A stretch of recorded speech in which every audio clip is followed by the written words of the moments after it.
अस्सलाम वालेकुम स्टूडेंट। आज का जो हमारा टॉपिक है वो है डायमेंशन। डायमेंशंस होता क्या है, आज हम उसको समझते हैं। सबसे पहले हम पढ़ेंगे definitions. Dimensions of physical quantities. Dimension physical quantities के बारे में। A specific symbol written within a square bracket which stands for quantitative analysis of physical quantity। जी बच्चों, तो क्या होती है डायमेंशन?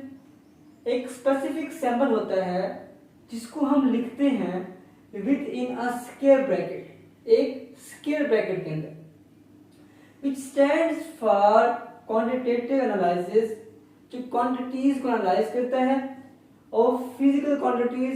कौन सी क्वांटिटीज? Physical quantities. इसकी सेकंड डायमेंशन देखते हैं। The representation of physical quantity in term of the samples. Represent करना फिजिकल क्वांटिटीज को, उनके सैंपल्स को, जैसे m मास के लिए m, लेंथ मीटर के लिए लेंथ, और टाइम के लिए t respectively. Dimension of physical quantity. जो डायमेंशन है फिजिकल क्वांटिटीज का, उसका मतलब क्या है, वो क्या रिप्रेजेंट कर रहा है, वो क्या जाहिर कर रहा है? Represent nature of physical quantity. वो नेचर बयान कर रहा है किसकी? फिजिकल क्वांटिटीज की। और relation between these quantities and base quantities.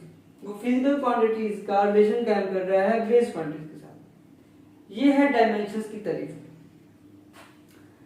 आप लोगों को समझ आ गई होगी डायमेंशन की। डायमेंशन क्या होता है? ये एक एरे होता है, एक स्क्वायर ब्रैकेट होती है, उसके अंदर हम फिजिकल क्वांटिटीज को लिखते हैं। जैसे मिसाल के तौर पर स्पीड है। स्पीड हम 9th में पढ़ते आ रहे हैं। स्पीड का फार्मूला क्या होता है? डिस्टेंस ओवर टाइम, तय करदा फासला। तो लेंथ ओवर टाइम v।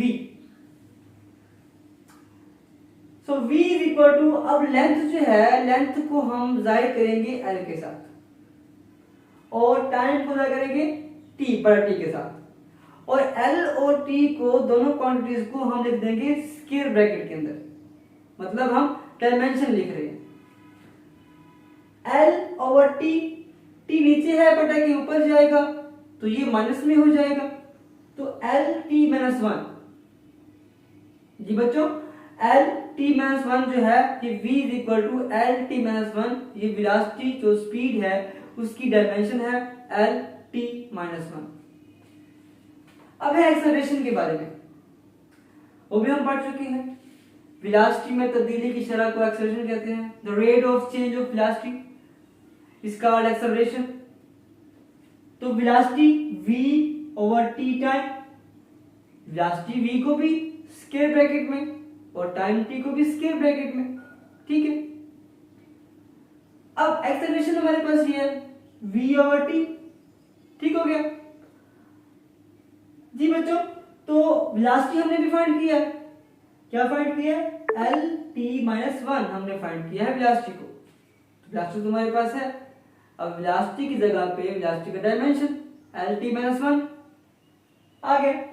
नीचे क्या है? t है, t ऊपर जाएगा, ऊपर t माइनस 1, एक और t माइनस 1।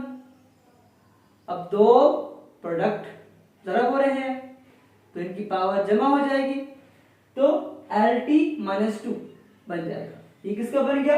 ये बन गया एक्सेलरेशन की डायमेंशन। क्या है? l t minus 2। अब है फोर्स के बारे में। F is equal to M A. अब force F is equal to M A है। m है मास। क्या है बच्चों? मास। मास को हम m से जाहिर करेंगे, बड़ा M। एक्सेलरेशन अभी हमने फाइंड की है। क्या है? l t minus 2। l t minus 2, तो हम यहां पे इसको ऐड कर देंगे, तो m l t माइनस 2 आपस में जरा कर रहे हैं, तो m l t माइनस 2। तो फोर्स की डायमेंशन क्या बन जाएगी? m l t minus 2। इसको स्क्वायर ब्रैकेट में। यूज ऑफ डायमेंशनैलिटी, हम कहाँ पे यूज करते हैं डायमेंशनैलिटी को, डायमेंशंस को? To check the correction of an equation, जहां पे चेक करना हो इक्वेशन को, किसी भी फार्मूले की इक्वेशन है उसको हमने चेक करना है कि वो ठीक है, तो उसके लिए इस्तेमाल करते हैं। Derive formula of physical quantity, जब एक फार्मूला डिराइव कर रहे होते हैं, जब हम डिराइव कर लेते हैं तो हम उसको चेक करने के लिए इसको इस्तेमाल करते हैं कि वो फार्मूला जो हमने डिराइव किया है वो ठीक है या नहीं है। अगर डायमेंशनली वो ठीक है तो फिर करेक्ट होगा, अगर नहीं है तो फिर वो रॉन्ग होगा। तो उम्मीद करता हूं कि आपको डायमेंशन की और डायमेंशन के यूज की समझ आ गई होगी।